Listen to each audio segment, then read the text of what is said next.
La Universidad Nacional y el CINART S.A. presentan Una Mirada.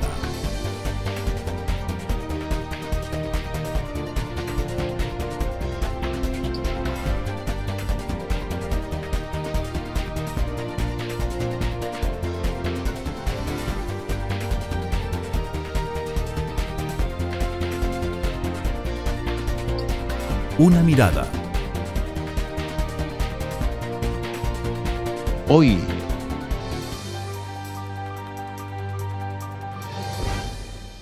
me parece que lo que están dándole a la gente no es mayor cosa tampoco. Todo ha subido demasiado y sinceramente, ahora lo de la caja que salen las pensiones no sirve para nada.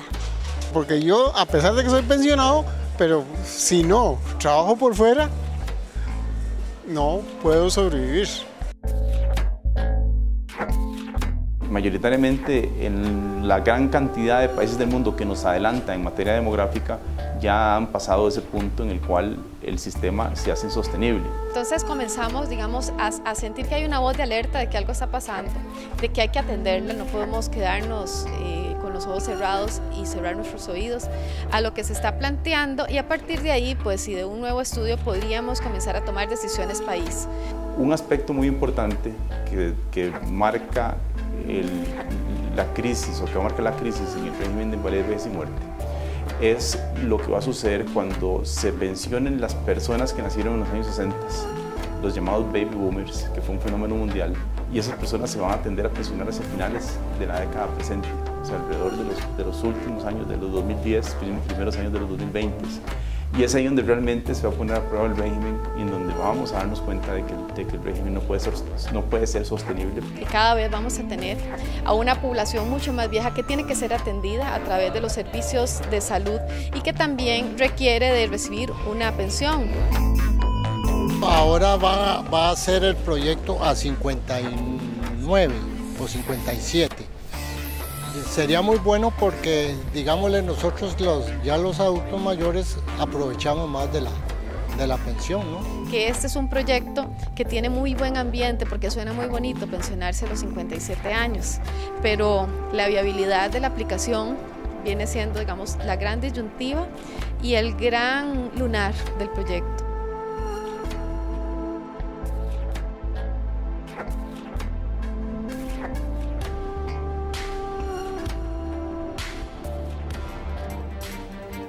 Hola, ¿cómo están? Bienvenidos a una edición más del programa Una Mirada, el programa de la Universidad Nacional y el CINART S.A.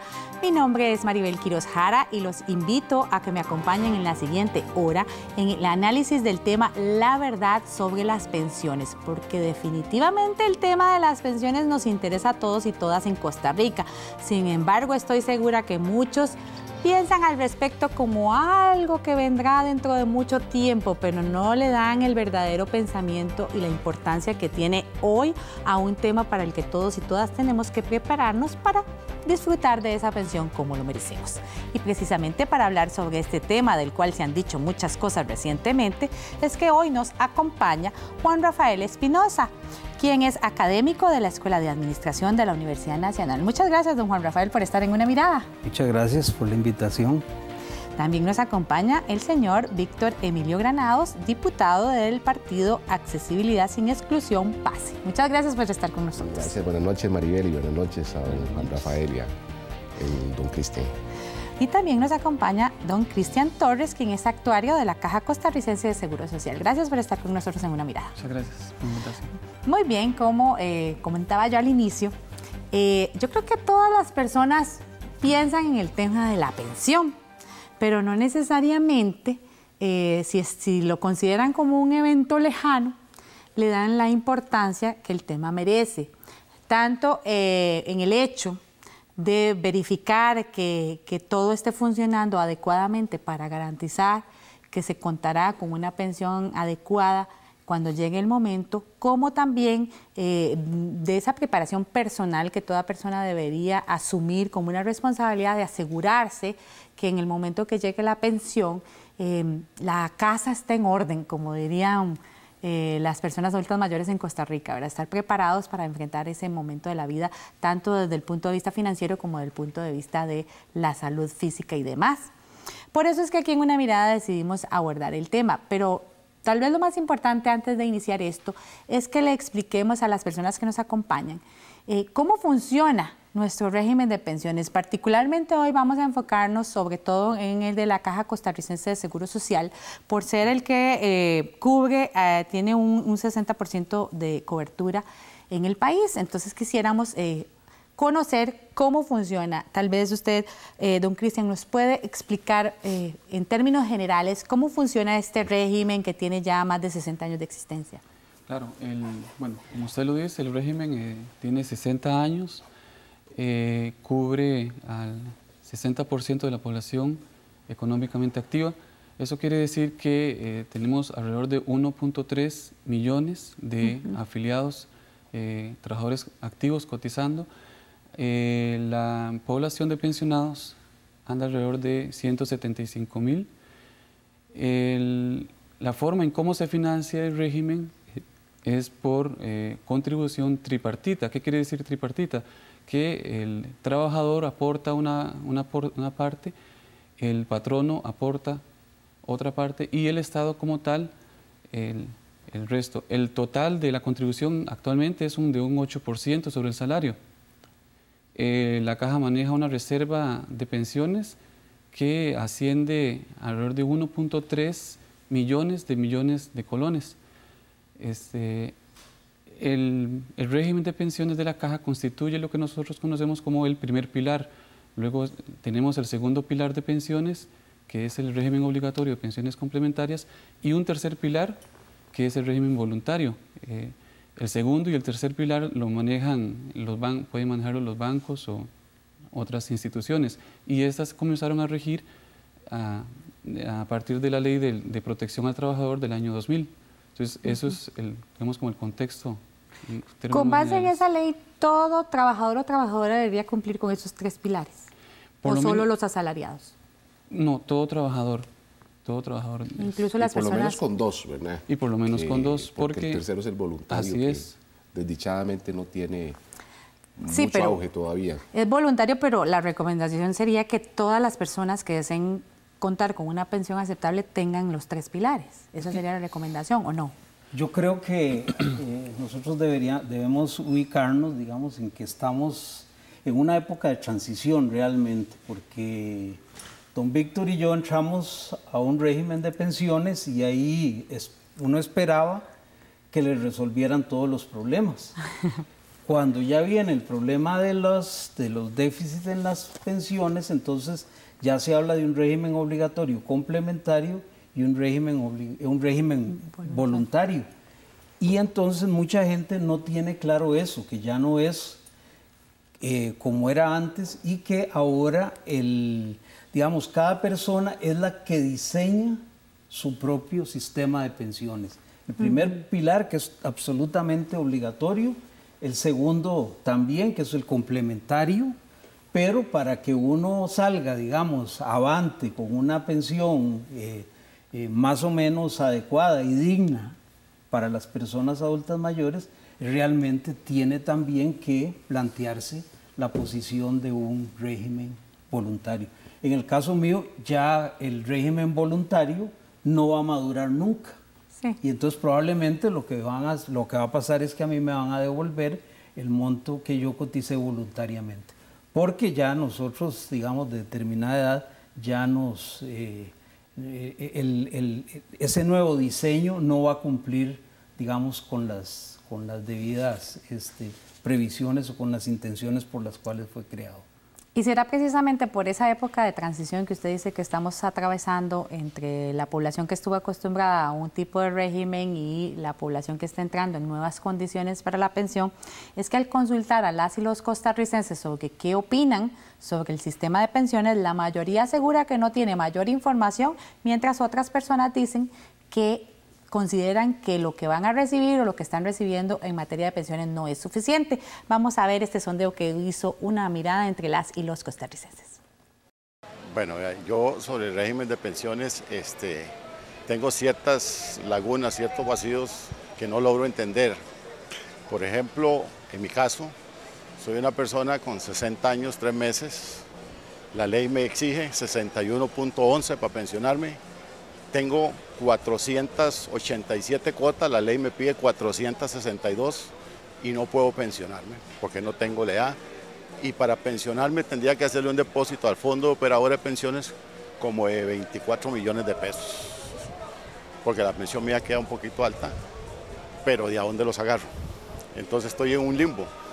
Yo ni tengo pensión ni nada de eso, pero me parece que lo que están dándole a la gente no es mayor cosa tampoco. Todo ha subido demasiado y sinceramente, ahora lo de la caja que sale las pensiones no sirve para nada. Porque yo, a pesar de que soy pensionado, pero si no trabajo por fuera, no puedo sobrevivir. Porque los recibos muy caros. Y pues la cuestión de comida y todo eso, pues es bastante pesado y no alcanza. Yo pertenezco al régimen de la caja, pero realmente no, en estos momentos no estoy como muy anuente a la cuestión de la pensión. Bueno, según supongo, ahora va a ser el proyecto a 59 o 57. Sería muy bueno porque, digámosle, nosotros ya los adultos mayores aprovechamos más de la pensión, ¿no? Por causas de la vida, en estos momentos estoy yo solicitando una pensión por incapacidad, problemas de visión. No sabría en realidad si está funcionando bien, si está mal. He oído varias versiones de que tiene problemas económicos, que no va a durar muchos años más. Por otro lado, hay otra versión de la caja que por lo menos dura 20 años más. No estoy seguro y no tengo los datos como para poder decirle si me parece bien o mal. Bueno, esta es la opinión de algunas de las personas consultadas por Una Mirada. Ahora, ¿cómo podríamos describir el estado actual del régimen de pensiones de la Caja Costarricense del Seguro Social, que es el que cubre a más de la mitad de la población, el 60% o más de la población? ¿Cómo podríamos describir el estado actual? ¿Es un estado bueno, excelente, malo, por mejorarse? Tal vez don Cristian nos cuenta. Bueno, primero que todo yo creo que es importante mencionar un concepto precisamente para uno decidir si un régimen sea de capitalización colectiva, individual o privado o público. Usualmente lo que se hacen son unos estudios que se llaman evaluaciones actuariales. Estas evaluaciones actuariales lo que nos dicen es, lo que nos tratan de decir es cómo se comportaría el régimen a futuro si una serie de condiciones se cumplen. Los estudios actuariales que hacemos en la caja nos indican que efectivamente es sostenible en el largo plazo. Sin embargo, no hay que bajar la guardia en el sentido de que esos estudios se hacen en forma periódica y probablemente en unos 20, 25 años hayan que hacer algunos ajustes. Todo depende de cómo se desarrolle la economía a futuro, pero el sistema es dinámico, entonces depende mucho de las características del momento, probablemente hayan que hacer ajustes a futuro, pero el sistema es sostenible en el largo plazo, por lo menos así lo indican las evaluaciones actuariales de la caja y los estudios de la OIT. ¿Por cuántos años consideran ustedes que sería sostenible? Pues los estudios indican que alrededor de 3 décadas, si se mantienen las condiciones actuales, o sea, si no se hace ningún cambio en el reglamento y la población sigue creciendo al ritmo que nosotros pensamos que seguirá creciendo, unas 3 décadas. Ahora, sí es cierto que existen dudas sobre la sostenibilidad del régimen y están fundamentadas en la Superintendencia de Pensiones. Entiendo que la Superintendencia está desde hace algunos años, diría yo, cuestionando que el régimen se pueda sostener a sí mismo más allá del año 2025, que es algo que está todavía sobre el tapete y de alguna manera con esto confirmo lo que dijo el ciudadano ahora que fue consultado por Una Mirada. Hay dudas sobre la sostenibilidad. Y tan fundamentadas están las dudas, bueno, que se trata de un órgano que fue creado precisamente a partir de la Ley de Protección del Trabajador, que está supervisando todo lo que tiene que ver con materia de pensiones, y muy probablemente la Asamblea Legislativa forme una comisión investigativa. Está por verse si la comisión solo va a ser de diputados o incluso se llama expertos para que sea una comisión mixta, para revisar un poco el tema de la sostenibilidad del régimen. Hay algunos cuestionamientos que se han hecho, especialmente en materia de la administración en sí misma del régimen de IBM, invalidez, vejez y muerte. Yo también quería aportar que, bueno, existe una dimensión que no hemos hablado hasta este momento en el tema de pensiones de la Caja, que es la del régimen no contributivo, que es fundamental, que es importante, que no hay que olvidarla nunca porque de alguna manera presupone que tenemos aquellos trabajadores que sí hacemos aportes a la Caja Costarricense de Seguro Social, tenemos un ámbito de solidaridad para con quienes no tienen las cuotas, ¿verdad? Entonces hay que diferenciar una de otra porque desde el monto hasta las condiciones por las cuales se accede o no a ese régimen no contributivo son totalmente diversas o distintas. Tal vez yo hago un pequeño comercial aquí en favor de la Universidad Nacional. Nosotros en la Escuela de Administración, conjuntamente con la Vicerrectoría Académica y la Asociación Solidarista, tuvimos una actividad precisamente sobre la sostenibilidad del régimen de invalidez, vejez y muerte, el 28 de abril. Hoy también hubo participación en este caso de la Caja y de la Superintendencia de Pensiones, o sea, ahí fue mucho más conflictivo, ¿verdad? La actividad, pero fue muy rica al punto de que después nos quedamos conversando al final, ¿verdad? Y cosas que tal vez no se dicen al frente de la audiencia. Se llegó a la conclusión de que la Caja tendría interés, igual que la Superintendencia, de financiar un estudio conjunto, es decir, para precisamente ir acercando las posiciones, exactamente. Entonces, a partir de ese momento se planteó la posición de hacer una revisión integral del IBM con un estudio, digamos, lo más global posible, pero que también tenga que ver con las inversiones del régimen, porque eso es uno de los grandes problemas, ¿verdad? Entonces, a partir de ahí, la Escuela de Administración de la Universidad Nacional, por una parte, y por otra parte, la Escuela de Matemática y el Centro de Investigación, Capacitación en Administración Pública de la Facultad de Economía, están haciendo una propuesta que ya está en el seno de la Presidencia Ejecutiva de la Caja. Estábamos conversando en el segmento anterior sobre cómo estaba conformado el régimen y cuál es la situación actual que enfrenta. Según el estudio que se ha realizado la Caja Costarricense del Seguro Social con la OIT, el régimen actual será deficitario a partir de 2038 y se agotará a partir del 2045. Sin embargo, la SUPEN insiste en que la deficiencia será a partir del 2018 y la insuficiencia a partir del 2024. Hay aproximadamente 20 años de diferencia. Y 20 años sí son bastante, no como dice la canción, 20 años no son nada, es mucho tiempo, porque además se supone que en esos 20 años, o sea, en 20 años se logra hacer sostenibles los regímenes durante cierto tiempo. Entonces, ¿cuál es la diferencia? ¿Por qué la SUPEN dice una cosa y la Caja sostiene otra? Sí, bueno, el estudio que menciona, sí, efectivamente, daba una diferencia abismal de 20 años. Nosotros analizamos el informe y llegamos a la conclusión de que la explicación de las diferencias subyacía en dos aspectos. Primero, por una cuestión metodológica.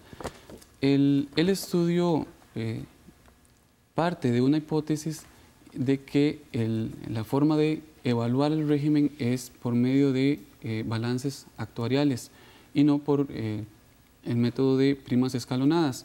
Entonces, había una diferencia metodológica. ¿Qué significa eso? Sí. ¿Cuál es la diferencia, así como en lenguaje común? Claro. Vamos a ver, cuando se habla de balances actuariales, quiere decir que yo proyecto los gastos a un periodo futuro bastante extenso y lo traigo todo a valor presente, como decir cuánto es el costo total, cuánto me costarían todas las pensiones al día de hoy, como si fuese una reserva muy grande. Ese método de financiamiento es propio de regímenes privados de pensiones.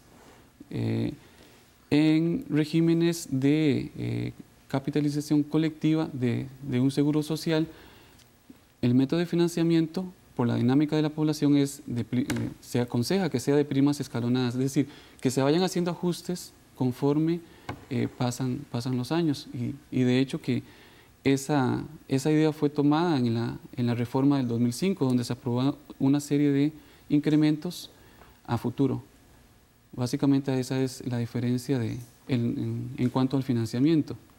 Sí, respecto de ese tema, precisamente el superintendente de pensiones, Edgar Robles, comentó a Una Mirada que el sistema de pensiones costarricense está basado en sistemas europeos. Por lo tanto, la crisis que vive el viejo continente debe ser señal de alerta para realizar cambios urgentes aquí en Costa Rica. Pero mayoritariamente en la gran cantidad de países del mundo que nos adelantan en materia demográfica, ya han pasado ese punto en el cual el sistema se hace insostenible. Eso quiere decir que Costa Rica puede aprender de esas experiencias de forma previa. ¿Qué medidas están tomando hoy los países europeos? Que Costa Rica en alguna medida puede tomar de forma menos drástica, pues aún el régimen no está colapsado. La situación de Costa Rica hoy es mucho más ventajosa de la que existe en este momento en Europa. Todos los países están planteando aumentos en la edad de pensión.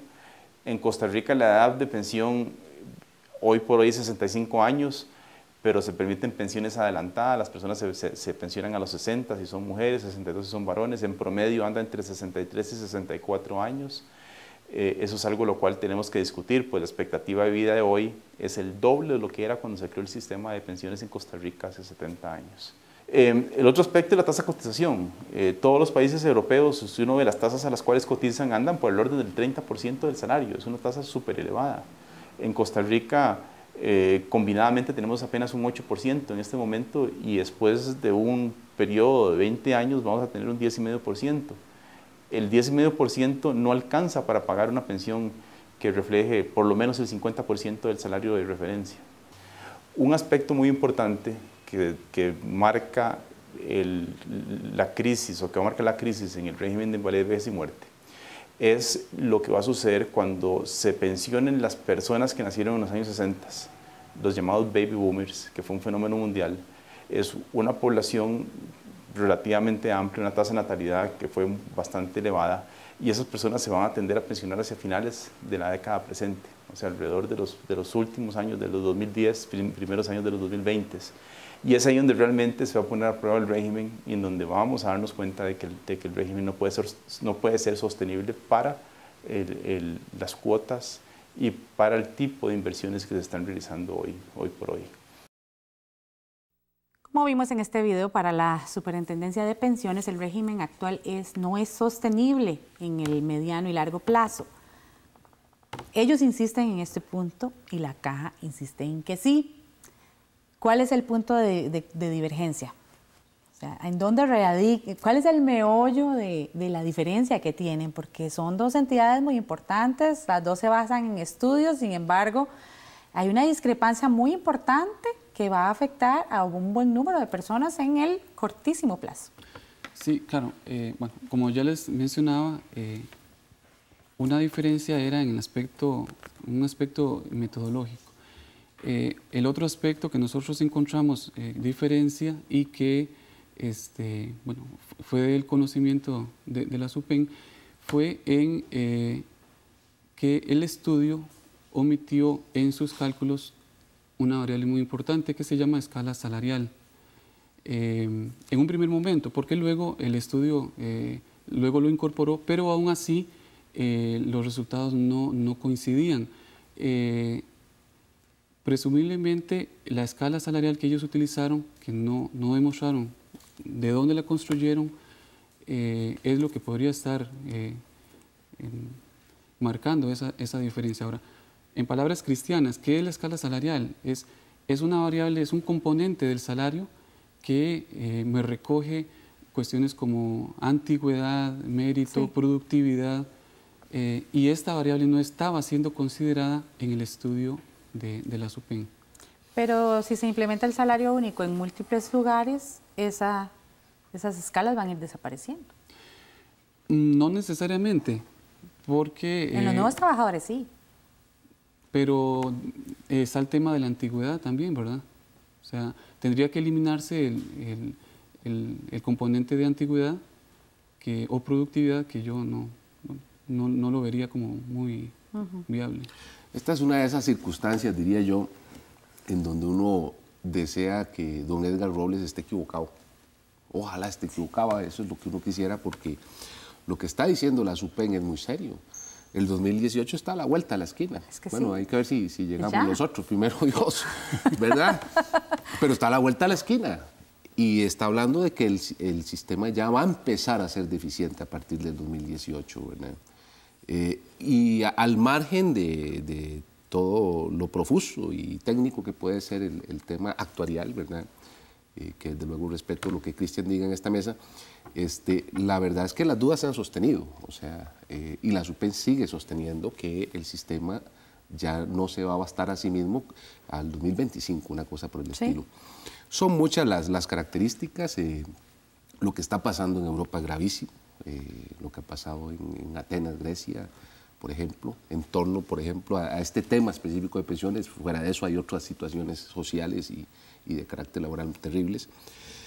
Pero bueno, la población, cada vez somos más longevos, cada vez vivimos más, hay mayor calidad de salud y por lo tanto el régimen tiene que mantener durante más tiempo la pensión de las personas que ya han adquirido ese derecho de acuerdo con el reglamento que les corresponda para jubilarse. Entonces, yo creo que es momento y precisamente de que podamos sentarnos así como lo ocurrió en la Universidad Nacional, de sentar a estas partes que no han coincidido en este tema, a la SUPEN y a la Caja. No sé si también en el marco de la Universidad Nacional, no sé si a lo mejor en la Asamblea Legislativa, pero tratar de definir realmente cuál es la verdadera situación del régimen de pensiones de la Caja. Don Juan Rafael. Sí, yo creo que nosotros también deberíamos insertar el problema de las cotizaciones de los trabajadores a la Caja. Es decir, si uno ve, por ejemplo, el antiguo régimen del magisterio, los trabajadores cotizaban con el 7%. En la actualidad, en el régimen de capitalización del magisterio, los trabajadores cotizan el 8%. En el régimen de pensiones del Poder Judicial, que es el tercero que queda, digamos, como primer pilar, la contribución del trabajador es como el 9,75%, mientras que en la Caja es el 2,67% en estos momentos, ya con el aumento a partir del 2010. Sí. Entonces, si nosotros no podemos exigir que nos den excelentes pensiones cuando estamos pagando una cuota realmente miserable. Inclusive el patrono paga casi el 5% para la pensión del trabajador. Entonces yo creo que nosotros ahí también tenemos que hacer conciencia, ¿verdad?, de que no podemos, volvemos al tema de queremos todos los mejores servicios del mundo, pero no queremos pagar impuestos, ¿verdad? Y tampoco queremos cotizar para la pensión, pero pensionando exactamente, bien. Entonces, creo que en Hacienda es un 10% lo que cotiza. Sí, ya el de Hacienda está cerrado. Está cerrado, ya está cerrado, es terminal. Pero yo creo que sí, tenemos que, es decir, no podemos exigir de 100 colones, 267 colones van para el régimen de pensión, o sea, para la vida futuro, y además queremos pensionarnos antes, ¿verdad? Es decir, los regímenes de hoy te dice que la gente debe durar, después de que se pensiona, unos 15 años, 20 años a lo sumo. Pero aquí duramos un montón. En el magisterio, yo tengo compañeros que ya tienen 20 años de estar... Usted conoce mucho. Y eso con suerte si de verdad la gente fallece en la edad promedio, pero en Costa Rica hay gente que dura muchísimo más que eso y todos y todas conocemos gente que vive mucho más allá de los 80 años. ¿Cómo ve este problema la caja, el tema de la cuota? ¿Hay alguna posibilidad de que se aumente en aras de que el régimen realmente sea saludable? Perdón, usted quería seguir. No, sí, es que la propuesta esta de que se hizo en el 2005, es decir, lo que va a llevar, ya lo dijeron los compañeros, hasta al 10.5 en el 2030, sí, es decir, es demasiado. Es decir, yo creo que si queremos efectivamente pensionarnos con una pensión digna, también hay que aportar más, o si no, entonces aportar realmente al régimen voluntario, ¿verdad? Entonces, esa es la nueva, el tercer pilar, que es lo que yo le digo a los alumnos míos en la universidad. Ustedes ya tienen que preocuparse por estar en el régimen voluntario, porque si no, de ahí van a recibir una pensión muy parecida a la mía, pero pagando un montón de plata más, ¿verdad? Entonces, yo creo que eso hay que ponerlo en el candelabro. Además, hay otra cosa. En algunos países de Europa que ya se han salido, digamos, de esta vorágine del colapso de las pensiones, es que también la sociedad tiene que decir, bueno, en un momento determinado, bueno, y estos países lo han dicho, vamos a hacer un impuesto general para financiar las pensiones durante un tiempo. Puede ser 10 años, 5 años, eso habría que negociarlo para capitalizar y fortalecer bien el régimen. Y eso se puede hacer perfectamente. Es decir, no es la caja la institución más querida que hay en este país. Claro que sí. Bueno, de ahí, querámosla con buen amor, ¿verdad? Aportando. Sí. Y toda la sociedad. Sí, en relación con lo que mencionaba de que las personas jóvenes tienen que estar muy interesadas en cotizar, en el 2005 se dio un cambio en la fórmula de cálculo. Antes la pensión se calculaba con los últimos 4 años. Entonces la gente no se preocupaba y prácticamente toda su vida laboral, y cuando ya estaban faltando unos 3, 4, 5 años, entonces ahí sí se preocupaba porque el salario fuese reportado, no evadir y ese tipo de cosas. La nueva fórmula, introducida en el 2005, toma para el cálculo de la pensión los últimos 20 años. O sea, prácticamente el 60-70% de toda la actividad laboral. Entonces, es muy importante que las personas tengan la seguridad de que el patrono le está reportando el salario real a la caja. Cristian, perdón, yo creo que esa es una de las medidas importantísimas, pero hay que publicitarla, porque yo pregunto, y hagan la prueba, pregúntenle a la gente, ¿cuál es el salario de referencia en la caja? Los 48 salarios más altos de los últimos 60. La gente sigue creyendo que puede seguir o que se va a seguir con la fórmula antigua, como la llama usted. Yo creo que la caja debe informarle a la gente que son los 20 años, y entonces así todo el mundo pone las barbas en remojo. Y yo creo que esa es una de las, digamos, de las sugerencias que yo hago para la caja, para ir ya modificando esa conducta de subdeclaración que existe en miles de personas. Y muy importante, eso nos lleva a otro tema, porque podemos hablar de que se pueda aumentar la cuota para que el régimen sea más sostenible o de esas otras propuestas que ustedes están hablando, pero definitivamente nada de esto va a funcionar si la morosidad se mantiene al ritmo que está creciendo actualmente, y sobre todo preocupante que buena parte de esos morosos sean las mismas instituciones y empresas del Estado. O sea, tiene que haber algún tipo de regulación en este sentido o algún tipo de accionar para que la morosidad se reduzca.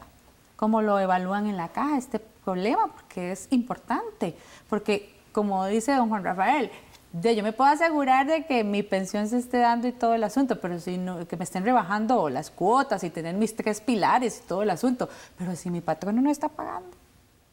Sí, o el gobierno no está pagando.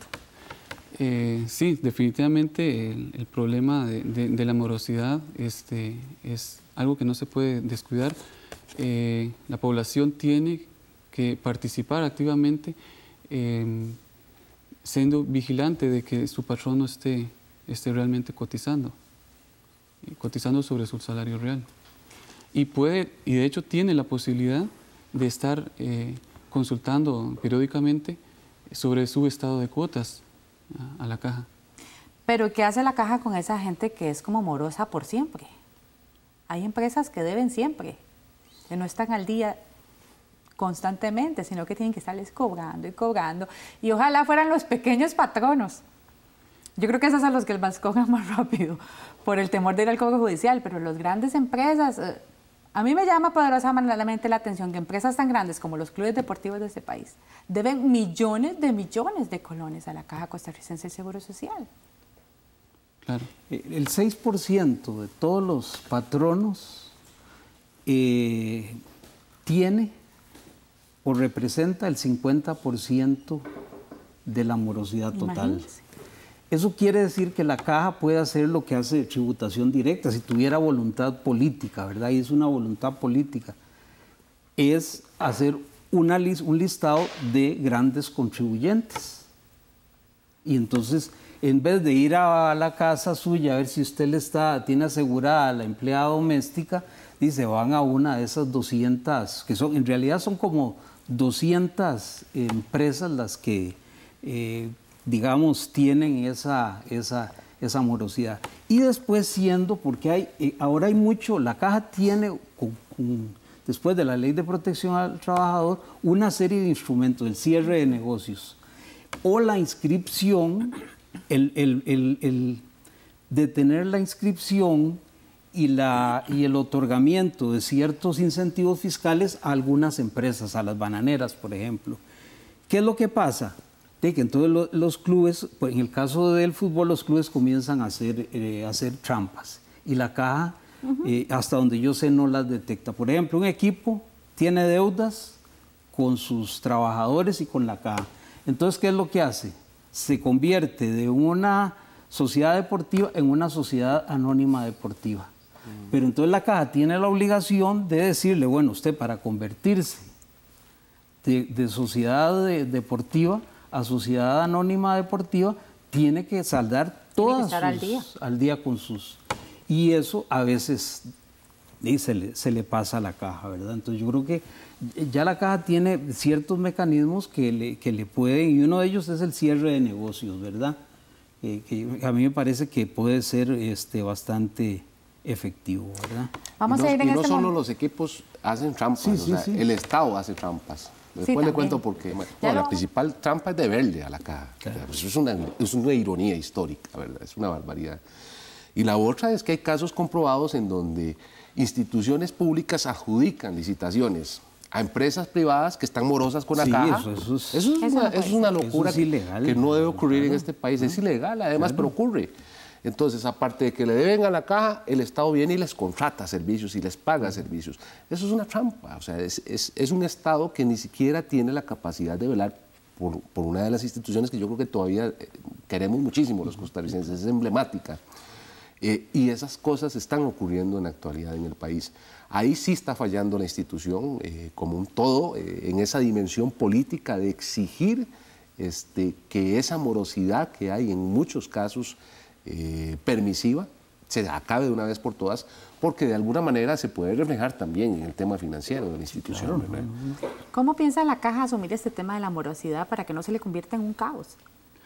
Bueno, la Caja tiene su cuerpo de inspectores y una serie de mecanismos, como ya lo apuntaba el compañero, entre ellos, por ejemplo, el cierre de negocios. Hay todo un protocolo, digamos, que se sigue en el caso de que se detecte que un patrono está moroso. Hay otro tema que mencionó la gente en el sondeo, y ustedes ahora lo mencionaron brevemente, que es el tema de la edad. Y en este asunto del tema de la edad de pensionarse, o sea, la gente se quiere pensionar más temprano, a pesar de que los ticos y las ticas vivimos bastante tiempo. Entonces, no estamos hablando de 10 o 15 años, a veces son hasta 20 y 30 años lo que la gente va a disfrutar de una pensión. Don Víctor, usted tiene un proyecto en este sentido que se ha vuelto muy popular porque implica pensionarse también antes. Cuéntenos un poquito sobre ello. Tal vez lo primero que hago es diferenciar la calidad de los trabajadores, porque hay trabajadores de escritorio como yo, que pasamos bastantes años detrás de un escritorio, de una computadora. Y hay trabajadores que se joden, ¿verdad? Hay trabajadores que son, dependiendo de su oficio, personas que tienen que levantarse a las 4 de la mañana para ir a la panadería, otros que no duermen porque son guardas o policías. otros que realizan actividades físicas fuertes y demás. Esa diferenciación es muy importante porque lo que busca este proyecto es premiar precisamente a trabajadores como los que vimos ahora hace un poco en un corto de Una Mirada. Un trabajador que ya tiene las cuotas, pero no tiene la edad, ¿verdad? Sí. Porque el reglamento establece que hay que tener esos dos... es como matrimonio. Es un matrimonio, exacto. Hay que tener cuotas y hay que tener edad para Así jubilarse. ella empezaba a cotizar a los 15. Entonces, ¿qué busca el proyecto? Bueno, que si el trabajador ya tiene las cuotas y no tiene la edad, bueno, se pueda ir a partir de un piso que es de 57 años. Lo segundo que tengo que decir es que esta figura ya existe. Existe precisamente a partir de la Ley de Protección al Trabajador en el artículo 26. Lo que pasa es que la figura crea el derecho de jubilarse anticipadamente, incluso crea la edad. El legislador dice a los 57 años.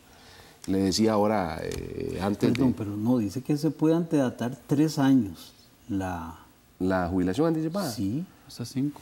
No, yo creo que es 57. 57, Sí. 57, don Juan Rafael. Le prometo revisarlo, porque creo que anda por 57 ahí en la ley. ¿Sí? De hecho, hay maneras de salir antes, como escuchábamos ahora, reglamentarias, ¿no? Para el caso de las mujeres 60 años, 60. Entiendo, o para el caso de varones 61-11, que llaman, que es 62, ¿verdad? 62. Y el artículo 26 establece que a los 57, siempre y cuando el trabajador le pague a la Caja Costarricense de Seguro Social el costo que eso representa.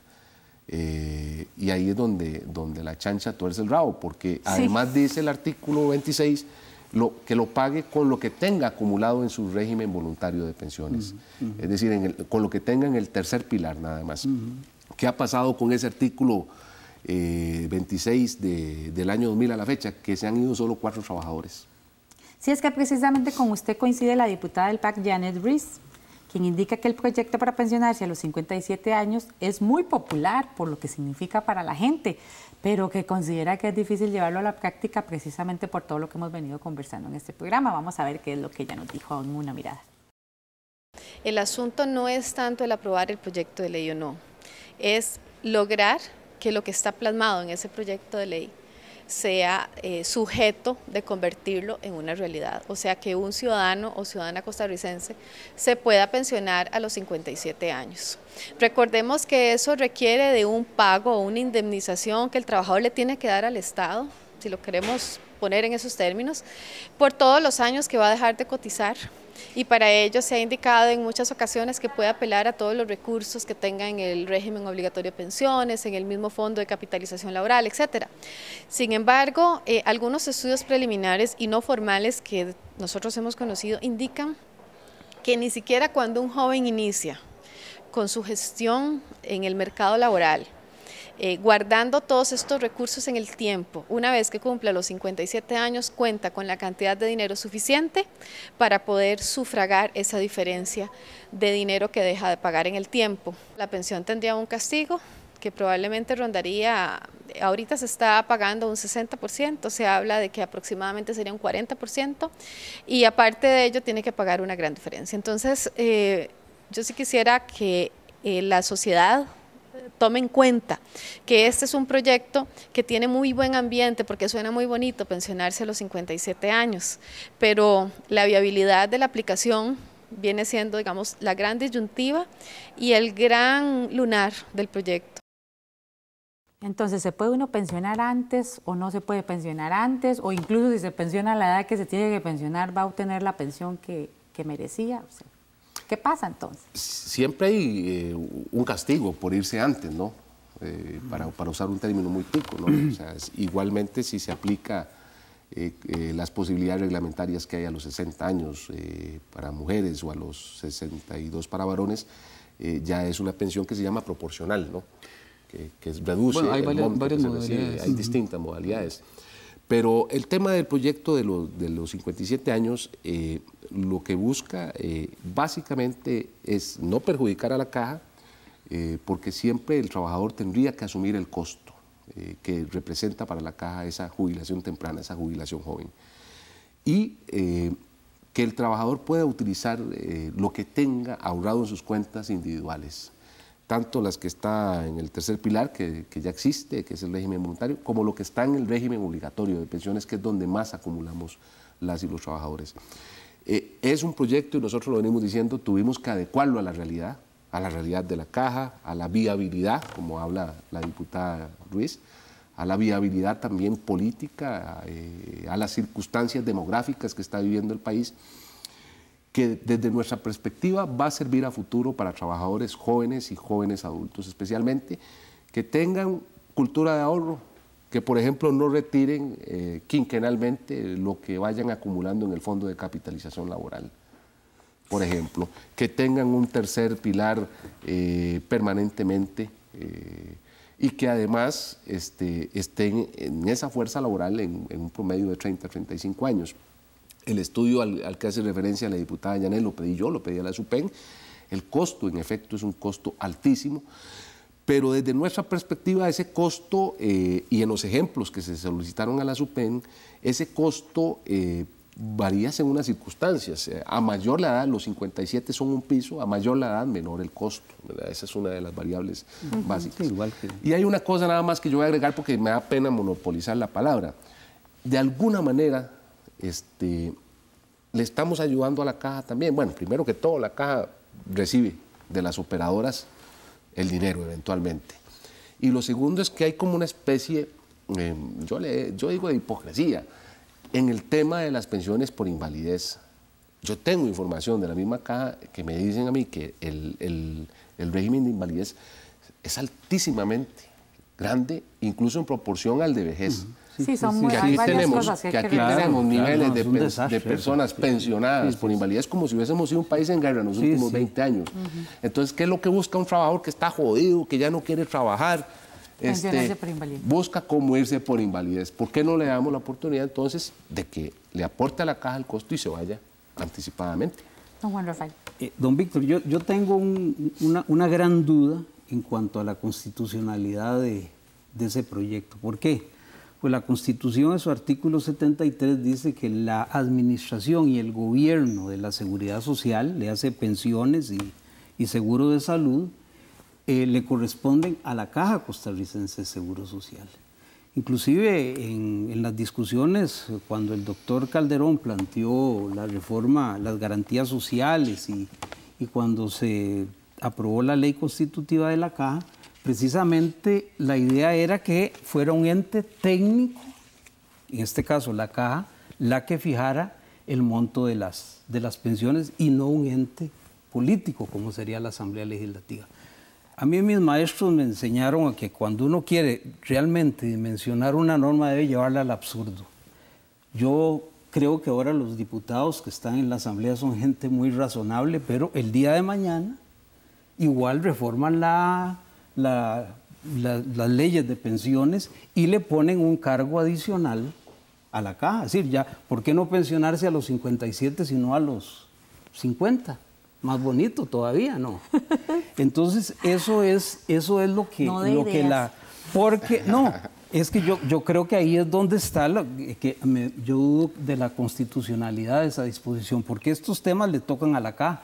Porque además, cierto o no, la caja no va a tener que pagar ese primer pilar, no va a tener que seguirlo pagando, por supuesto. Y además, entonces, la caja puede terminar siendo el pato de la fiesta en una cosa de esta. Esa es mi gran duda.